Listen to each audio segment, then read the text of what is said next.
Father of a media syndicate that he runs like a family business. A $40 billion business that on the Forbes list of the world's most powerful people, he's number 13, right after the president of Russia. Overseeing media properties now on 5 continents, including the Wall Street Journal, Fox News, the New York Post, and 20th Century Fox. So began a pattern for Murdoch's career. Hostile takeovers, a rapid expansion, bold risk-taking, and a hands-on approach to running his business. Rupert Murdoch stepping down after using his fortune to build a media empire, concentrate power, and accelerate a now well-known divisive cycle of right-wing politics and often harsh propaganda that, no matter what else, reinforce the wealth, power, and elite perks of the rich, like himself. And this brings us to our special report tonight, digging a little deeper into this story. And if you take our word for it, we look at what are the most important stories in any given day, and tonight, this is one of them. Murdoch unusual for how long he lasted, how acute he's always been about his project. All the way back in 1967, he was invoking high-minded language to argue for his own attempt at profitable business alternatives to what he then viewed as the antiquated press. Freedom of the press mustn't be one-sided just for a publisher to speak as he pleases, try and bully the community. There must be an alternative. And so long as there are alternatives, then I think that the public's very well protected. You get a different vibe when you go back far enough. He's talking a lot there, talking the talk about protecting the public interest.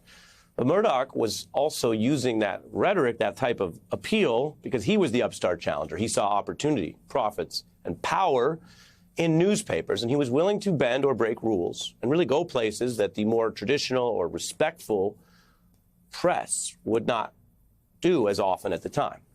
He first ventured out of Australia with the purchase of a British paper, The News of the World, then marched into America, a first among equals in his portfolio, and he started small, the local paper in San Antonio in the 70s, and tested out his ideas by trying to dial up excitement. He called his goal there to turn that paper into a screamer, even if accuracy was slipping, according to its own publisher.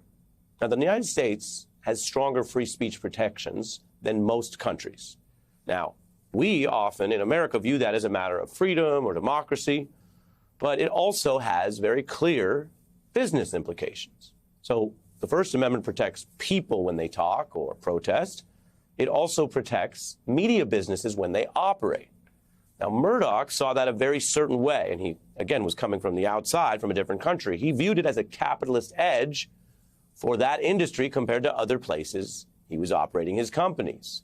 He basically eyed the U.S. market for those legal press protections, and that enabled him to legally push the line. It would also later prove part of his undoing when Murdoch wrongly thought the First Amendment would somehow protect or limit his costs in the defamation case I mentioned over Trump's lies. Now, back then, as a budding mogul, Murdoch saw the media business as more powerful than other profit centers because it could shape public views. He got a vast audience. He became a dominant force on cable, also across not only American politics, starting with the right, but really more broadly in shaping public opinion in America. Fox certainly impacts its own viewers, but it also proved effective at inserting or projecting claims, ideas, themes, and propaganda into a much broader discourse than its own viewership. In many states, politically, for example, there are Democrats and liberal candidates who needed to deal with the channel. They would go on it as candidates or spokespersons, especially in its earlier pre-MAGA era, and they had to deal with voters also impacted by Fox. Now, unlike other traditional press outlets, watching Fox has been correlated with making its viewers less informed than if you had no news at all, according to independent studies. Also, viewers are more likely to have inaccurate views on a specific basket of topics, the political ones that Murdoch's empire pushed, from environmental policies, which might cost businesses like him money, to recent COVID clashes. Few outlets in our history have become that influential.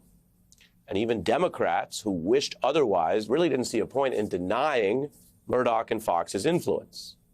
I want to show you something you may remember. Barack Obama cited Fox to explain exactly how he had a political challenge of dealing with people who viewed him through the Fox slant. Just as Drake once said, I know it's far-fetched like I threw 100 meters. If I was you, I wouldn't like me either.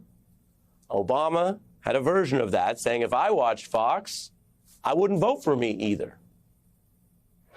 If I watched Fox News, I wouldn't vote for me either, right? Because, you know, you've got this screen, this funhouse mirror through which people are receiving information.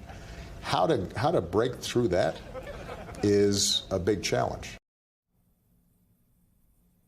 That was November 2016. Obama, eyeing Trump and a lot of other issues, was obviously well aware of how that filter was working. And the challenge intensified when Trump replaced Obama in the White House. And the format Fox built sometimes got out of its own control. Lies and conspiracies became a core part of how the right rules lately. It was not always that way. It also challenged its own loss in the insurrection through a campaign of lies that was fundamentally different than past election controversies we've had. Fox was amplifying those far-right voices. It was transforming the GOP. And while Murdoch may have been accurate, that is, technically correct, that there was a business market for such material, well, with those attacks on custom, truth, or even legal limits, Fox spawned more extreme competition, both on television with channels like Newsmax and One America, as well as online, as well as in the burgeoning podcast space, where people like Alex Jones offered something even farther out there, which then threatened the brand that Murdoch had built and pushed them from the right. Now, there are many different ways in our report here that we could discuss how today's Republican Party has gotten so different from the past. Fox is a huge vector of that, a driver of that, not the only one, but a big one.